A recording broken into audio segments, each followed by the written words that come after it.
take no responsibility for the opinions or statements made by the talk show hosts, callers, or their guests. Statements or show topics are not necessarily the beliefs of this radio station.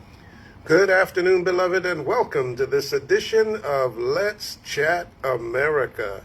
It is Friday Fun Facts and News. We're so delighted that you tuned in to the number one talk show on Friday in Volusia County. This is Let's Chat America. My co-host, the lovely Maureen Durham, is with us today in the studio, as you can see if you're watching us on Facebook. And our studio engineer is the one and only Tyler. We are all here in the house today, and it is freezing here in Florida. We're a little chilly. We've got icicles that are hanging from our noses. Oh, yeah, right. Not quite. Don't believe that. And it is cold here in the state of Florida. Feels refreshing to me. But we're making it. We're making it. And everything is well. We're so delighted you tuned in today. This is the inaugural broadcast of Let's Chat America on Friday. We've been extended by the owner of this radio station. She saw how great we were. She couldn't help it.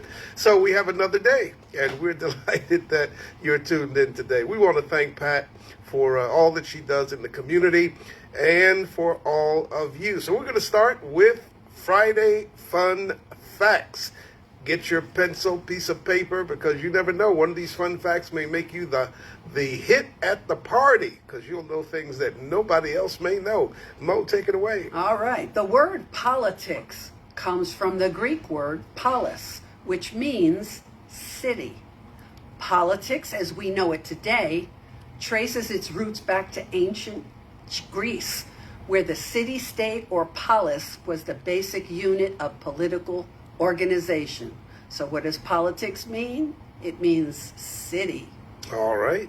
Do you know who the shortest serving president in the United States was? If you do, raise your hand. If you don't, I'm getting ready to tell you. It was William Henry Harrison. And although he was the shortest serving president, he delivered the longest inaugural speech in American history. In 1841, Harrison spoke for a whopping 8,444 words during his inaugural speech. Despite the cold and rainy weather that day, and unfortunately, right after that, he caught pneumonia and died 32 days later. So remember that the next time you want to give a long speech in the rain. The President of the United States, here's a fun fact, earns a salary of, drum roll, $400,000 a year. Now, that might sound like a lot of money to some of us who are out there, busting our butts trying to make ends meet. But when you consider that he works 24/7 and has the weight of the world on his shoulders, I'm not so sure I'd want that job. Presidents have a salary of $400,000. The salary remains the same while they're in office. They cannot get a pay raise during their time in office. And the salary has been the same since 2001. Wow, that's amazing. Here's some fun facts because it's Martin Luther King Jr. weekend. Some fun facts about Dr. King. He started college at the age of 15. He was in college at 15 years old. He was the first black man to be named the Time Magazine Man of the Year. And part of his I Have a Dream speech was completely improvised when Mahalia Jackson, standing behind him, said, "Tell them about the dream, Martin." And he's the only non-president whose birthday is a national holiday. Say that again. The only non-president whose birthday is a national holiday. Those are the Friday Fun Facts on January the 17th, 2025. If you're just tuning in, this is Let's Chat America here on Joy 106.3 FM. It is the inaugural broadcast for us on Friday afternoon. And we are still the number one talk show in Volusia County. So let's tell you what's going on this weekend. It's Martin Luther King Jr. weekend all over the United States. So we're going to give you the east side of Daytona and those events first, and then on the west side in DeLand. If you need a piece of paper and a pen, Get that ready so you can jot down all this information. Depending on where you live, you can be supportive. On Saturday here in Daytona Beach, there will be a banquet at 4 p.m. It'll be at the Hard Rock Hotel here in Daytona Beach on the beach side. 4 o'clock on Saturday. Then Sunday at 4 p.m. will be the 7 Words from the King. That'll be at Master's Domain, Church of God in Christ, 511 Fremont Avenue.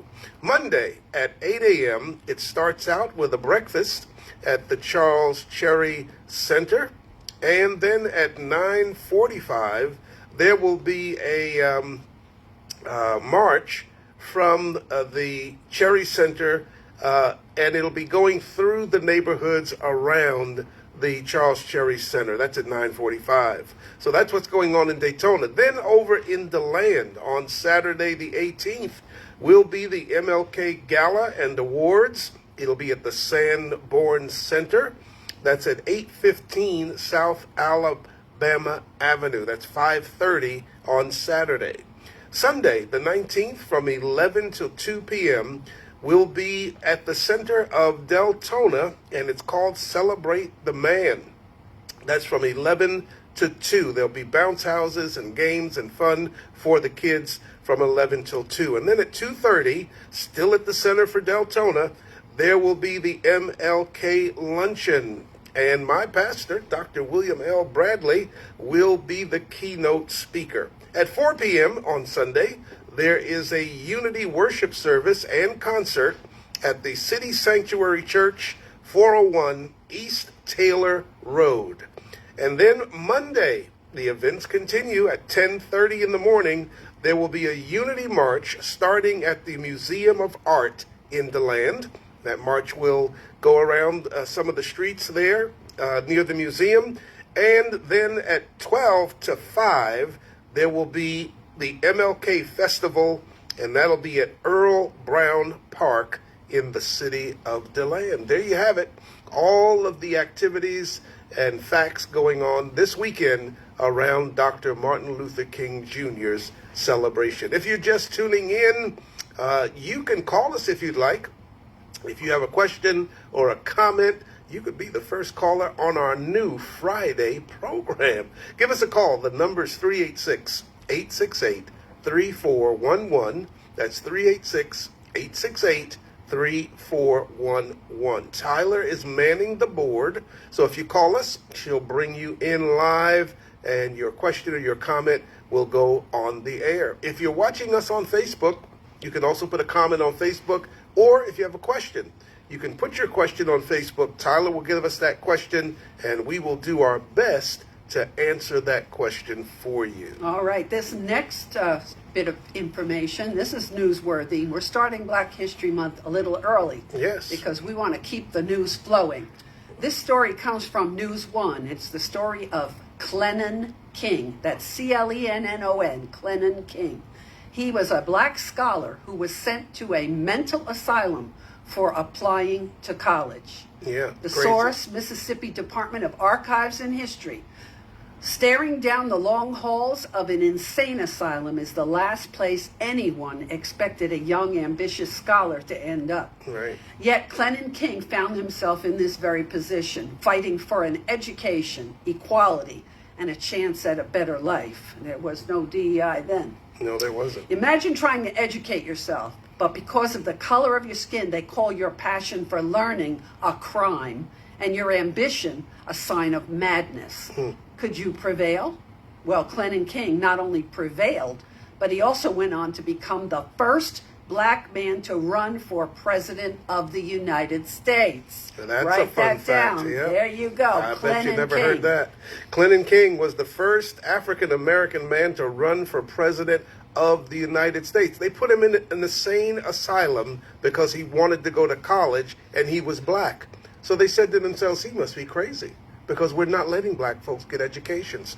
This is the story of Clennon Washington King Jr.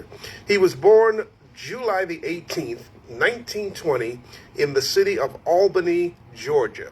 He was the oldest of 7 children. His father was a civil rights activist at Tuskegee Institute, which is what it was called back then, and a chauffeur of Booker T. Washington. His father was Booker T. Washington's chauffeur. Education was important to his family. His brothers all had prominent work for black men at that time. One served as a lawyer, another was a real estate agent, and a third brother was a civil rights activist. According to the Mississippi Encyclopedia, King earned a bachelor's degree at Tuskegee Institute and a master's degree at Case Western Reserve University. He then went on to teach at various black colleges during the 1940s and the 1950s. In 1957, Clinton King, his life began to change drastically as he began to push back against the establishment. As a history professor at Alcorn A&M, now called Alcorn State University, which is a historically black college and university, Clinton King was criticized by NAACP members, calling out their integration tactics, claiming that they disrupted race relations between whites and what he called, quote, ordinary blacks. And so in response, more than 600 students boycotted his classes, and by the end of 1958, Alcorn College let Clinton King's contract expire. Well, since he wasn't teaching anymore, King decided to continue his pursuit of higher education.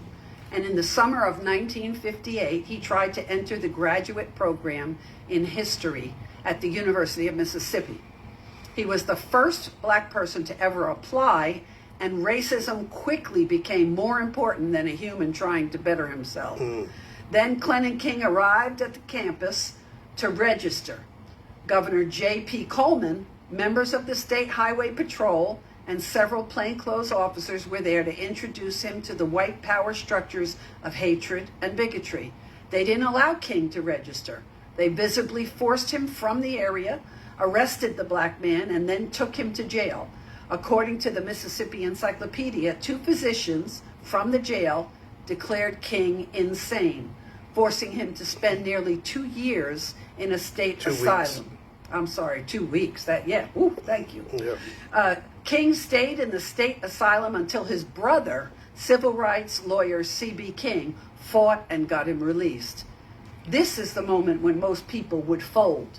America just revealed its ugly soul to King, and it could have ended his dreams, but it didn't. It didn't. So in 1960, Clinton King ran for president of the United States and became the first African American to do so. Running on the Independent Afro-American Party ticket, King amassed 1,485 votes in the state of Alabama, and he finished 11th nationally in a 12-candidate field. Although he lost, he paved the way for black people to have a voice in the White House. In 1979, he moved to the city of Miami, right here in Florida, and established what was called the All Faiths Church of Divine Mission, also the Arena Mallory School of Religion, the Miami Council for Church and Social Action, and the Party of God. He would continue to run in local elections in the Miami area, and although he didn't win, his story is a testament to this man's resilience, his perseverance in times of adversity. King did not allow what was the white power structure at that time to control his dreams. He fought through it and forged his own path with his own clear destiny. And that's what we should take away from Clinton King. Be like him. There's your fun fact for this Friday. Clinton King. First black man to run for president of the United States. It's unbelievable. If you'd like to call in with a question or a comment, please do. The number to call is 386-868-3411. That's 386-868-3411. It is 15 minutes past the hour of 12 noon here in the city of Daytona Beach, Florida. We're broadcasting from the world's most famous beach. And we hope you're enjoying your lunch while you listen. We hope you are. Have you ever wondered? Here's something that I wondered, and we want to share this Friday fun fact with you. Yeah, this is amazing. Have you ever wondered what people did before eyeglasses were invented? Think about it for a minute. Somewhere in the vicinity of Pisa, Italy, you've heard of Pisa, where the Leaning Tower is. Somewhere in Pisa, Italy, around 1286, there was a little-known, unknown craftsman who fashioned two glass lenses to a frame made out of wood or made out of bone, and he created what became the first set of eyeglasses. With approximately 2 out of 3 adults in the United States today requiring some kind of visual aid, it's safe to say that invention has been well received. But even though 1286 is well beyond or well before any of us first discovered the splendor of improved eyesight, 1286 is really relatively recent in the larger context of human existence.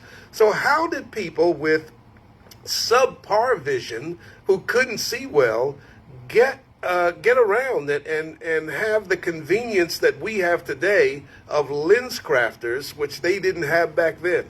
There's not much historical evidence explaining how our prehistoric ancestors fared in the absence of visual aids, so we're left to use some combination of deduction and common sense to determine how, say, a sight-impaired individual would keep up with the pack in a group of hunters and gatherers. A person with imperfect vision, like me, could still be useful to a group simply because sharp eyesight to read signs, documents, and the like wasn't necessary in prehistoric times. They didn't have bullets, they didn't have to aim. As civilization progressed, though, those with visual impairments could even find their condition produced certain advantages. A myopic or nearsighted person, for example, could find themselves steered toward a craftsman role for their ability to focus on detail. That said, humankind used visual aids for many centuries before the first eyeglasses appeared in the Middle Ages. Here are a few of the tools that help those dealing with hyperopia, farsightedness, and other sight-related challenges. So let's talk about the first early lenses, the first early eyeglass lenses. Archaeological digs in the eastern Mediterranean area have uncovered the existence of what are called plano-convex lenses. I never heard of it either. Plano-convex lenses. They're flat on one side and they're round on the other side, made of glass and rock crystal that date back to the Bronze Age. The most well-known example is the Nimrud lenses, which was found in the remains of an Assyrian palace in modern-day Iraq. While it's unknown what these lenses were used for, some of them magnified objects between 7 and 9 times, rendering them useful for work on items that were done in close quarters. In his book called The Renaissance Vision from Spectacles to Telescopes, I'd never heard of it either, but Vincent Ilardi suggests that the presence of holes, or what he called resting points, on some of these lenses indicates that they have been propped up in a way that allowed artisans to be able to use their hands. Additionally, he offers the discovery of a 5,300-year-old Egyptian ivory knife handle with carved microscopic figures as evidence that ancient Egyptians must have had a means for providing vision enhancements to their craftsmen. These weren't the only civilizations to discover the use of lenses. There's a 2.3 gram convex crystal lens that was found, get this, found in the tomb of the son of the Chinese emperor Lu Zi, who lived in the 1st century CE. Its creation was fostered by the optical studies published centuries earlier by Chinese scholars, including the philosopher named Mozi and another one called King Lu An. Then let's look at some green gemstones. The ancient Romans seemed to believe that emeralds and other green gemstones could be used as a means of soothing the eyes and possibly providing visual aid. One famous, and that's a good idea, buy me some, and it'll soothe my eyes. Okay. One famous example appears in Pliny the Elder's Natural History, where the author notes how Emperor Nero watched a gladiatorial event with the assistance of a smaragdus, it looks like smaragdus, an emerald or a similar gem. However, historians largely believe that the stone may not have magnified the spectacle so much as it helped to block the glare of the sun. That makes more sense. It does. Yeah. And then there was the discovery of what was called water globes. In his first volume called Naturales Questionaries, or Natural Questions, the Roman philosopher Seneca described the magnifying effects of water in glass. Letters, however small and dim, are comparatively large and distinct when seen through a glass globe that's filled with water. His contemporary, called Pliny the Elder, also noted the lens-like qualities that resulted from combining these elements together. Although his observation was related to the potential for what was called flammability when focusing the sun's rays through a glass water vessel. While the result may have been satisfactory, Seneca's lack of follow-up suggests that this particular method of magnification likely was not very widely used. Yeah, you didn't want to set fires while trying to read something. Exactly. You burn up your paper. There were mirrors. In the same sentence describing the magnification qualities of water vessels, Seneca wrote, quote, "I have already said that there are mirrors which increase every object they reflect. Indeed, concave metal, glass, or crystal mirrors could be used to magnify smaller text for those with vision problems. As noted by Alardi in Renaissance Vision from Spectacles to Telescopes, French author Jean de Meun wrote of the efficacy of this tool in the late 13th century, Le Rome de la Rose." Oh, I like the sound of that. Le Rome de la Rose. I got to look up that poem. Although there aren't many other documents uses of mirrors for this purpose. And then there was something called reading stones. This is something I'd never heard of. It was a major development in the area of visual tools that came with the invention of what were called reading stones. Often credited to the 9th century, Andalusian scholar Abbas Ibn Firnas, the concept of curved glass surfaces being used to magnify print was discussed at length in Arab mathematician Ibn al-Haytham's 1021 book of Optics, which later received a wider audience with its translation into Latin. Typically made from quartz, rock crystal, and especially beryl, reading stones were fashioned in a plano-convex shape, with the flat side against the page of a book and the rounded top providing a clear view of the lettering below. Initially, it was used to assist the elderly with faltering vision. The stones became popular among younger readers as well, especially beryl. It was said to be, beryl was thought to possess actually magic and healing powers. One surviving example of such reading stones are the 11th and 12th century Visby lenses discovered in Gotland, Sweden in 1999. Along with providing excellent magnification of tiny text, many of these quartz lenses are mounted in silver, suggesting a decorative purpose as well. It's unknown if the Visby lenses were the work of a local professional or somehow made their way from the Muslim regions where other reading stones first appeared. But regardless, the quality of the images that were generated by these artifacts and the craftsmanship that went into their creation underscores how people were hardly left grasping in the dark for assistance in the days before eyeglasses, as we know them, became commonplace. Now, what does this story leave you with? Definitely an appreciation for Vision Works, Lens Crafters, America's Best, and anybody else who bothers to make glasses for the multitude of people like myself who need them. Absolutely right. If you just tuned in, this is Let's Chat America here on Joy 106.3 FM. We're broadcasting from the world's most famous beach. If you're watching us on Facebook Live, we appreciate you so much today. This is unusual because it's our inaugural Friday afternoon broadcast. It's a first. And so if you're listening, we're making history today, and you're making that history right along with us by tuning in. If you'd like to call, the number to call is 386-868-3411.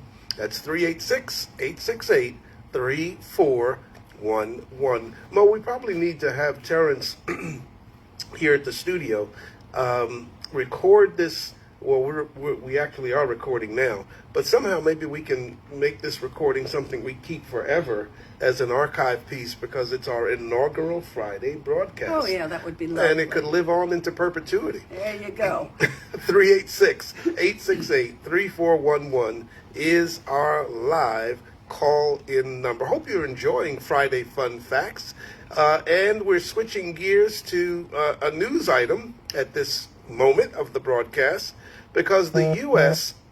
Sues Georgia's Houston County and says it violated the rights of black voters. And this segment is from Reuters. January the 16th is when this segment first appeared, which was yesterday. The U.S. Justice Department said on Thursday it has filed a lawsuit against Houston County, Georgia, to challenge that county's at-large method of electing its Board of Commissioners, alleging that the process violates black voting rights. The at-large method results in black citizens having less opportunity than other members of the electorate to participate in the political process and to elect candidates of choice, which violates the Voting Rights Act, according to the Justice Department. I think we've got a caller coming in, Tyler. Let's get them on the air. Caller, welcome to Let's Chat America. You've got Dr. Durham, Mo, and Tyler. What's your question or your comment? Hello. This Hello. is Joan Count, and my daughter Paulette wanted to welcome you to your first Friday. All right. All right. All right, The we number appreciate one you. fan and the president of your fan club.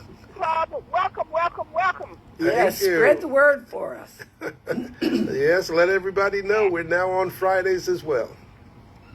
Yes, sir. And listening, I didn't get everything, but listen, if I sound out of breath, because I've been running, I wanted to get in on this first Friday, and I would be remiss if I didn't. All right. All right. So Well, you'll be in the I'm archive here. in perpetuity. Yep. You'll be a part of it.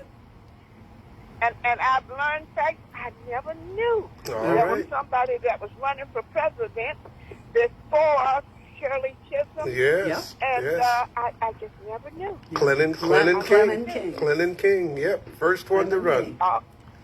Always learn something listening to you guys, and especially the two of you together. You're just so that dynamic duo. All right. Well, thank you, ma'am. Thank you, Miss Counts. We appreciate We you love so you much. too. So wonderful listening to you. And I wanted to let you know, I always encourage people to please support you financially as well as listening to you. And we got our check in the mail. Paulette went up there yesterday trying to do it to you in person, but of course everything was locked up, and I told her, of course, that's for security. Yep. So we Yep. got it in the mail, and I encourage everyone else to do the same. Yes, Oh, they can send thank it you. right to the radio station. Yes, So that yes. it can Yeah, that's what support we did. our, yeah, right. Send it into Yeah, the radio so we got it station. mailed. It doesn't matter, people, how little or how big. No, it keeps but us on the support air. This station, keep them on the air, because you will not learn facts Yes. like you learned from these two. If you don't keep them on the air, it will be silent. So please keep them on the air. Well, All thank right. you Bless you. We so love very you. much. Love We you Love too. you too. We Love you too. And welcome to Friday. All right. God bless. Thank you. And here's the squeeze for you, Mo. All right. Thank you, Joan. All right. Thank you so Take much, care. Miss Counts. Love you. Love you too. Bye-bye. So we want to thank Miss Count. She was the first caller on Friday Fun Facts here on Let's Chat America. And as you heard from Miss Counts, she's a supporter of this broadcast, and you can support as well. No amount is too small or too large. Right. Send it to Joy Radio at 707 West International Speedway Boulevard, right here in Daytona Beach, 32114. And the owner of the station and ourselves would appreciate any support that you give. And you can write on it that this support is for Let's Chat America. And if I'm not mistaken, because they are a 501c3, Yes, it's this is tax deductible donation. There you go. So we were talking about the Houston County, Georgia, being sued by the federal government. The federal government. Just before Biden leaves office. Yep. So the lawsuit, which was filed in the U.S. District Court for the Middle District of Georgia, it seeks a court order implementing a whole new method of electing the Board of Commissioners. The Justice Department said, quote, for example, by electing commissioners from fairly drawn single-member districts rather than county-wide, black voters would have an equal opportunity to elect a representative of their choice to the board, end quote. Right. The Houston County is home to 163,000 people, and countywide elections fill each of its 5 commission seats. Black residents make up more than 31% of the county's voting age population, the department said, adding that Houston County has elected just 1 black commissioner since the end of the Civil War. Wow. Wow. Talk about non-representation. Absolutely. The Houston County Board of Commissioners said that the U.S. Justice Department notified the county of its multi-year investigation and that the two sides have been holding discussions. As reported by NBC News as well, the Houston County Board of Commissioners said, quote, if we agree with the DOJ regarding a possible violation of the Voting Rights Act, after reviewing all of the documents and evidence, we will take appropriate action at that time. I bet they will. The Houston County Commissioners have criticized the timing of the Justice Department's actions ahead of the new administration coming in next week in Washington, when President Biden will hand over to number 47. Yes, 47 elect. If you're just tuning in, we're so happy that you're tuned into the program today. And we do want to announce to you, listen, there's a lot of Martin Luther King Jr. activities on the west side and on the east side of the county. And we hope that you'll get to at least one of the MLK events. And bring your family, bring your friends. It's a great time to interact with neighbors and people maybe you haven't seen in a while, and to honor the legacy of the greatest civil rights leader, in my opinion, of our time, Dr. Martin Luther King Jr. Also, on Sunday morning, if you are looking for a place to worship, I do want to give you a special invitation to be our guest, my guest, at the Tubman King Community Church. 10 o'clock is when service starts promptly, and it's at 1090 George W. Ingram Boulevard. Write that address down if you don't know where it is. Tubman King Community Church, 1090 George W. Ingram Boulevard, right here in the city gorgeous of Daytona Beach, Florida. I'd love to see you. And it's going to be so warm in the church. Yes, it will. Don't worry about the weather outside. Don't worry about it being a little chilly or even a little wet. Come on out and let's have a great time together. Now, number 47 Elecmo, his defense secretary pick is under a little bit of controversy. I've been following this. His name is Pete Hegseth, if you haven't heard that name before. And Mr. Hegseth, as the defense secretary pick, is looking to restore the Confederate names that have been replaced during the administration of Joseph R. Biden. In today's episode of what's called Wait, I Thought the Democrats Were the Ones Who Loved Slavery, Pete Hegseth, this segment actually is from News One, but Pete Hegseth, who is a former Fox News host, that number 47 elect has nominated to be the Secretary of Defense, despite having a glaring lack of experience in national defense, Or management. is shockingly, if you're shocked by white nationalist shilling for white supremacy, that is, he is a staunch advocate for the preservation of Confederate honors. According to CNN, if Hegseth is confirmed as the next Secretary of Defense, he could advocate for the restoration of U.S. military bases that were named for Confederate leaders after the names of 9 of those bases were renamed between 2022 and 2023 via the National Defense Authorization Act, which was passed at the end of the first 47 administration. 47 elect tried to veto it because he also loves the honoring of pro-slavery warriors and has expressed contempt over the renaming of the bases. But Congress overwhelmingly overrode his veto, and the bill passed on January in 2021. Let's not forget that number 47's favorite president, his picture in the Oval Office, Andrew Jackson, the most hated among all the slaves because he was so cruel. He was a hard taskmaster. In fact, on the day that the Emancipation Proclamation was announced at his plantation, Hermitage. in Hermitage, the 138 slaves he had, 137 walked off carrying only what they could carry that day with post haste. Only one stayed behind, Alfred, and it was because Jackson begged him because he did not know how to run the plantation. Alfred said, "I'll stay if you'll pay me, and I also want to be buried next to you and your wife when I die." And that's where he's buried this day. At the Hermitage. Because even though he outlived Jackson, the Ladies' Aid Society made sure that that request was followed through. And that's where he's buried, at Hermitage. A little known fact about a slave called Alfred.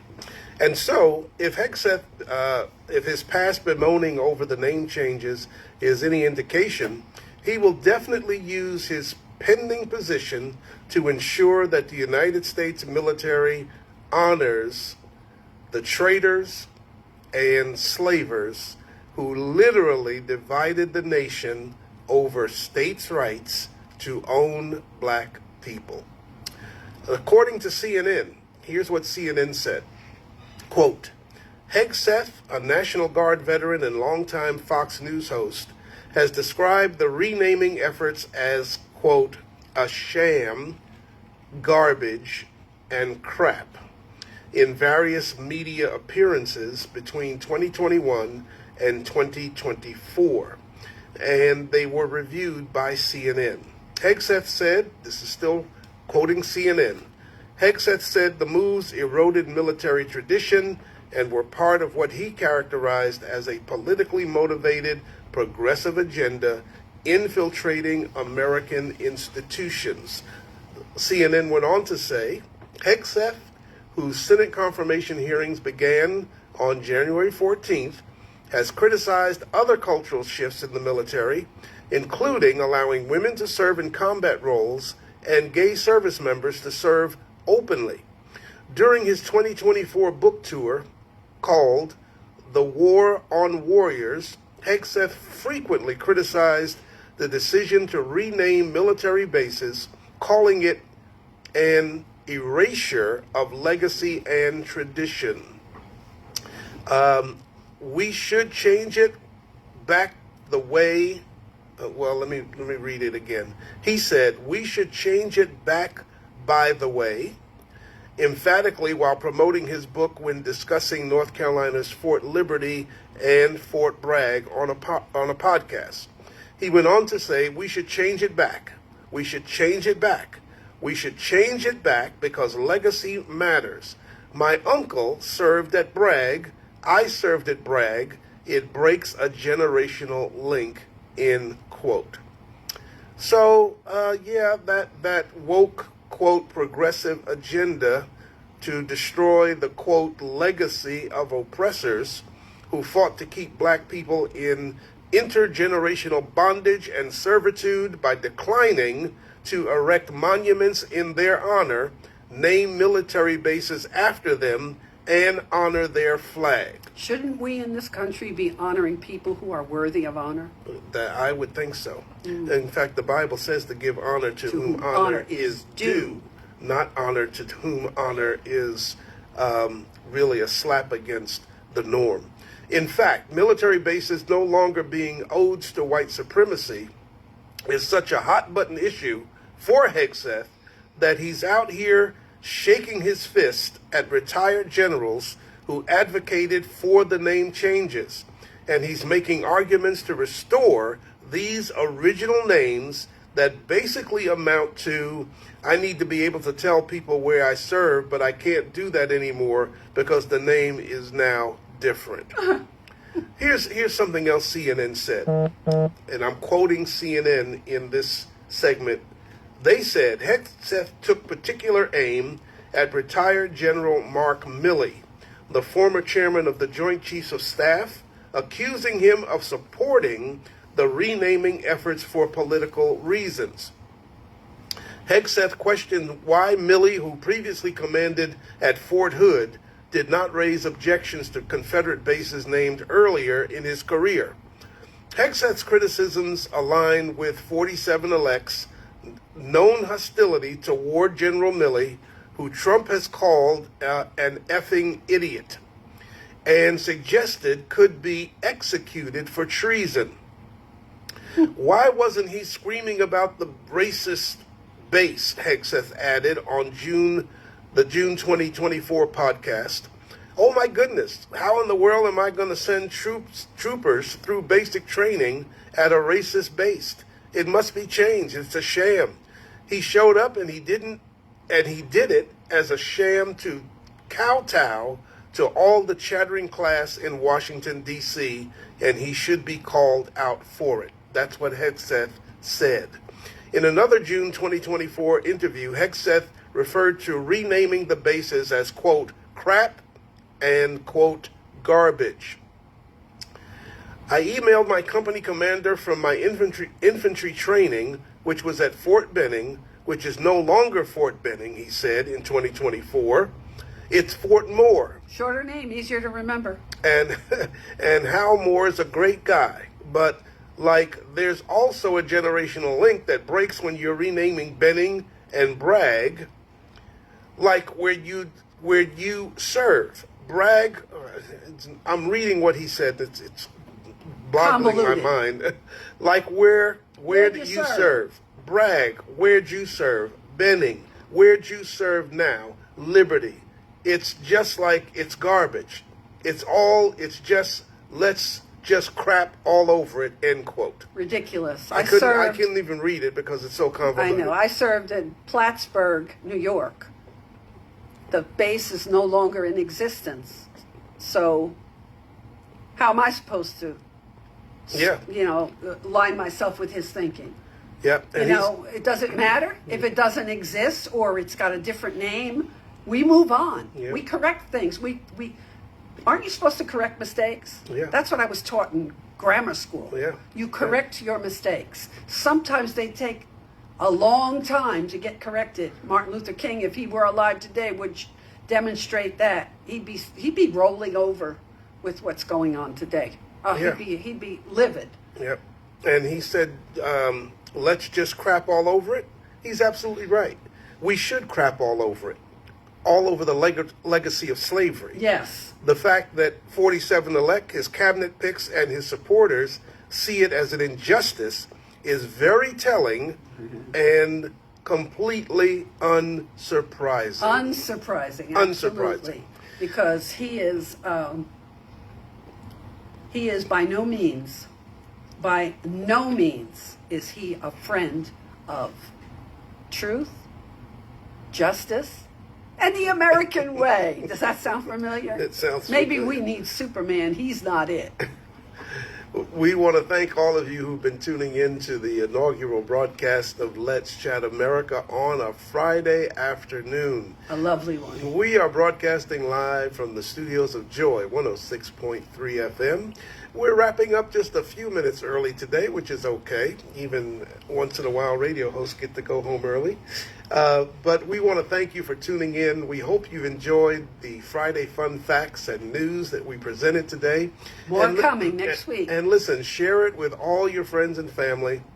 If you're one of our Facebook listeners, when we are on the air, listen, when we're on the air and you're watching us on Facebook, there is a little button called the share button. And so when you tune in and you're watching us live, we'd like you to hit that share button, because what that does is that now sends our broadcast to all of your friends that are friends of yours on Facebook. This just kind of extends our reach so that we're reaching more people. Through Facebook, we're able to be heard around the world, and of course across the United States of America.